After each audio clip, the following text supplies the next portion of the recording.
Hi అండి, welcome to Nirmala's world.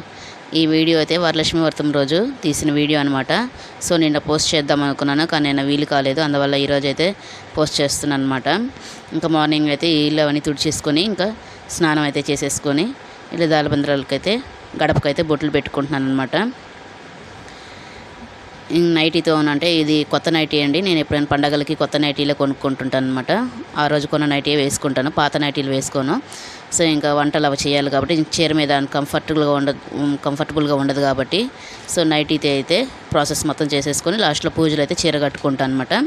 ఇంకా ఇట్లా పసుపు అయితే పూసేసి బొట్లు పెట్టేసుకుంటున్నాను గడపకైతే. ఫస్ట్ గుమ్మన్న అయితే పూజించుకుంటున్నాను అనమాట. ఇంకా వంటలు కూడా ఏం స్టార్ట్ చేయలేదు. స్నానం చేసి వచ్చి గడపనైతే ఫస్ట్ పూజించుకుంటున్నాను. ఇలా గడప పూజించేసుకున్న తర్వాత ఇంకా ప్రసాదాలు అయితే స్టార్ట్ చేస్తున్నాను అనమాట. ఇది పాయసం అండి. పాయసం అయితే అయిపోయి వచ్చింది. ఇంకా లాస్ట్లో కొంచెం పచ్చకర్పూరం అంటే గుళ్ళో పెట్టే ప్రసాదం స్మెల్ రావాలంటే మాత్రం ప్రసాదాలన్నింటిలో కొంచెం పచ్చకర్పూరం, బెల్ల పొంగల్ కానీ ఇట్లా పాయసం కానీ పులిహోర ఇట్లాంటి వాటిల్లో కొంచెం పచ్చకర్పూరం కలపడం వల్ల గుళ్ళో పెట్టే ప్రసాదం స్మెల్ అయితే వస్తుందన్నమాట. చాలా బాగుంటుంది.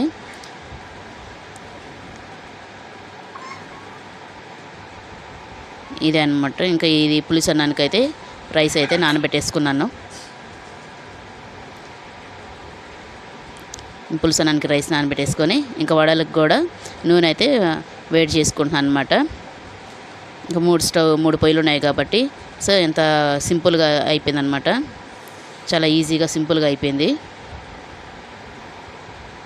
ఇంకా లాస్ట్గా ప్రసాదాలు కూడా అయిపోయిన తర్వాత ఇంకా పూజ అయితే అన్నీ సిద్ధం చేసేసుకొని ఇంకా పూజ అయితే మొదలు పెట్టుకుంటున్నాను అనమాట.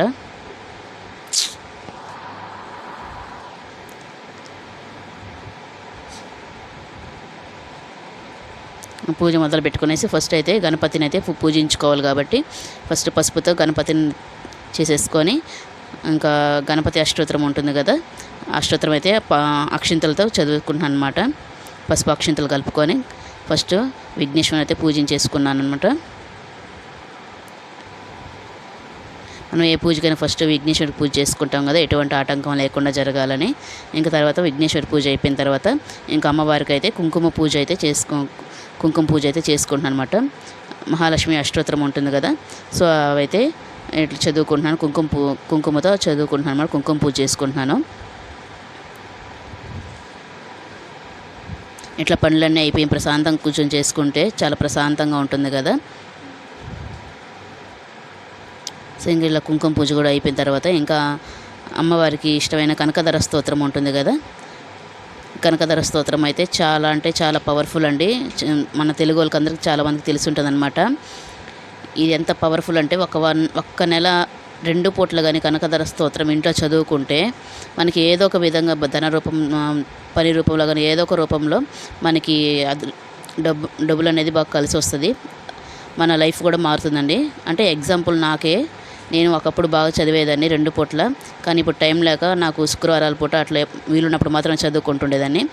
ఈ బుక్ అయితే నేను కంచిలో కొనుక్కొచ్చుకున్నాను. కనకధర స్తోత్రం మాత్రం చాలా పవర్ఫుల్ అండి. మీరు కూడా తప్పకుండా ట్రై చేయండి చదువుకోవడానికి. లైఫ్ అనేది ఖచ్చితంగా చేంజ్ అవ్వద్దు అనమాట. నాకు అయింది కాబట్టి చెప్తున్నాను. లాస్ట్లోకి అయితే కొబ్బరికాయ కొట్టేసుకుంటున్నాను. పూజ అయితే కంప్లీట్ చేసేసుకుంటున్నాను. ఇంకా అమ్మవారికి అయితే హారతి ఇచ్చేస్తున్నాను. అంతే అండి, చాలా సింపుల్గా ఈజీగా నాకు తోచినంతలో అయితే పూజ అయితే ఇలా వరలక్ష్మి వ్రతం పూజ అయితే చేసేసుకున్నాను. ఇంకా కాసు అయితే ఏం పెట్టుకోలేదండి. ఇప్పుడున్న గోల్డ్ రేటుకి బంగారం కొనేటట్టు లేవు కదా. గ్రామ్ బంగారమే 10,000 11,000 దాకా ఉంటుందన్నమాట. ఇంకా మనలాంటి మధ్యతరగతి వాళ్ళు అసలు కొనలేరు. నాకు ఎప్పటి నుంచో కోరిక కాసు పెట్టుకోవాలని, కానీ ఇప్పుడు దాకా ఆ కోరిక అనేది తీరలేదు. మరి ఎప్పుడు తీరుతుందో చూడాలి. అమ్మ అనుగ్రహం ఉంటే నెక్స్ట్ ఇయర్కైనా తీరుతుందేమో చూడాలి. అంతే అండి, సింపుల్గా అయితే ఆ వరలక్ష్మి వ్రతం పూజ అయితే కంప్లీట్ అయిపోయింది. ఇంకా ప్రసాదాలు అయితే వడ, పులిహోర, పాయసం అయితే చేశాను 3 రకాలు. ఇంకా అమ్మవారి ముందు పట్టు చీర అవైతే పెట్టుకున్నాను. చూశారు కదా వీడియో నచ్చితే లైక్ చేయండి.